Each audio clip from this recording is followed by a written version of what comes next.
Imagine ascending a throne before you learn to walk, commanding a crumbling empire while still clinging to a nursemaid's hand.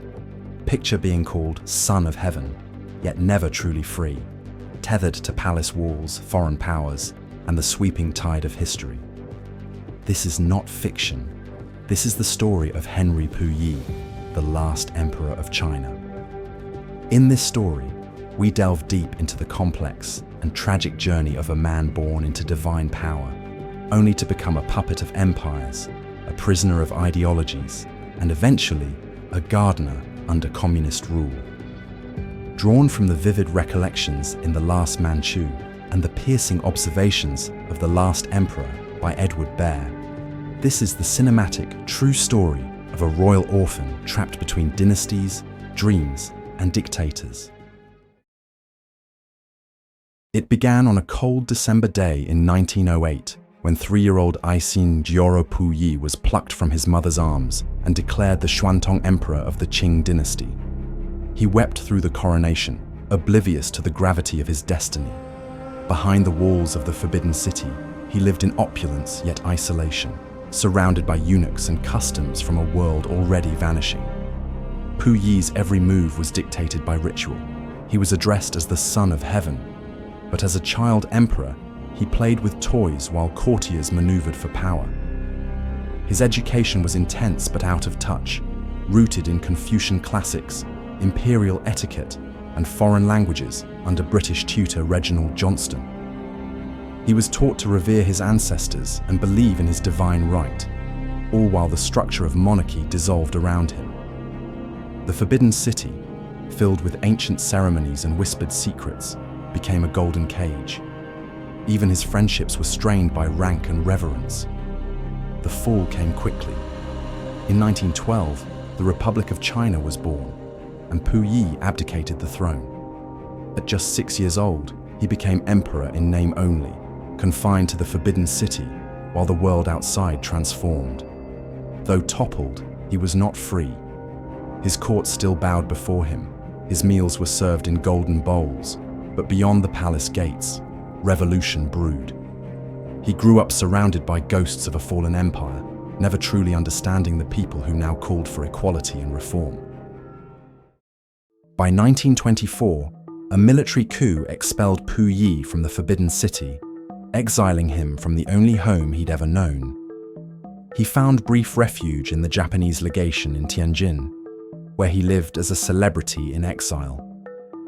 It was there that a new dream took root, reclaiming his throne. But this dream came with strings attached. Puyi lived in a mansion styled after European tastes, hosted lavish parties, and surrounded himself with loyalists. Yet even in this comfort, he was being watched. The Japanese whispered promises of restoration, but plotted domination. They used his royal lineage as a tool to legitimize their ambitions in Manchuria. The Japanese saw an opportunity. In 1932, they installed Puyi as the puppet emperor of Manchukuo, a state carved from Chinese soil. Puyi accepted, thinking he was regaining power. In truth, he was little more than a figurehead. Surrounded by spies, controlled by military advisors, he wore a crown made of smoke. "I thought I was the master," he would later write, "but I was a slave in golden chains." He signed decrees he didn't understand, attended ceremonies that meant nothing, and lived in a court governed by fear. His wife fell into depression, his brother was marginalized, and his sense of agency diminished by the day. The illusion of power came at the cost of his integrity. As World War II erupted, Puyi remained an emperor without agency, increasingly paranoid and isolated. The atrocities committed by Japanese forces in his name haunted him, yet he was powerless to stop them. When the Japanese Empire fell in 1945, Soviet forces captured Puyi. His dreams shattered. He was found at an airstrip trying to flee to Japan, disguised and desperate. Arrested and flown to Siberia, he spent 5 years in Soviet prisons, interrogated and studied as a political artifact. In this period of limbo, Puyi began to question the life he'd lived, unsure of what awaited him. He became a war criminal in Russian custody, and was eventually handed over to the new People's Republic of China. The communists did not execute him. Instead, they sought to reform him.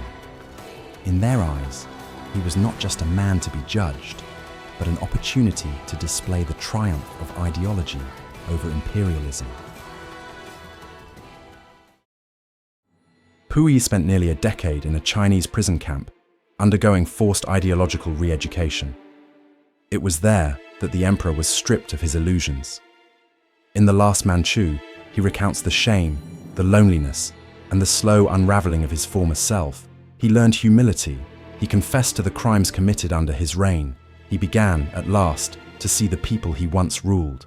The daily grind of prison life was harsh: manual labor, political lectures, endless self-criticism sessions.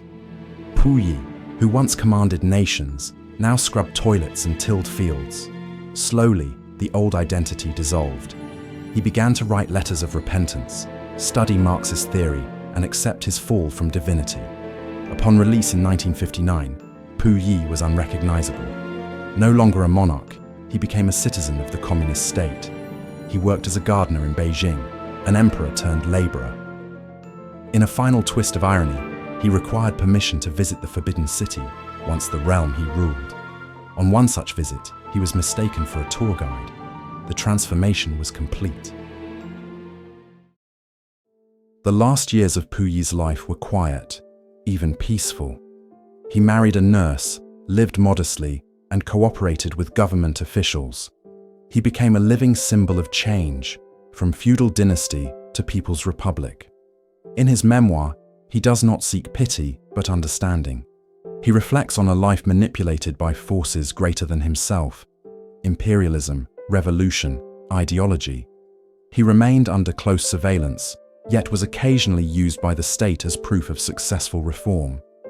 He published his memoir with official guidance, presenting a version of himself shaped both by truth and propaganda. Despite this, glimpses of sincerity shine through. Puyi died in 1967, not as a ruler, but as a man finally free to be himself. His ashes were initially denied burial in the imperial tombs, a final reminder of how far he had fallen. Later, in a gesture of reconciliation, his remains were moved closer to his ancestors. His life is a mirror of 20th-century China, torn between old and new, glory and guilt, tradition and transformation. Henry Puyi's life was not just a tale of rise and fall. It was a warning about the fragility of power and the resilience of the human spirit.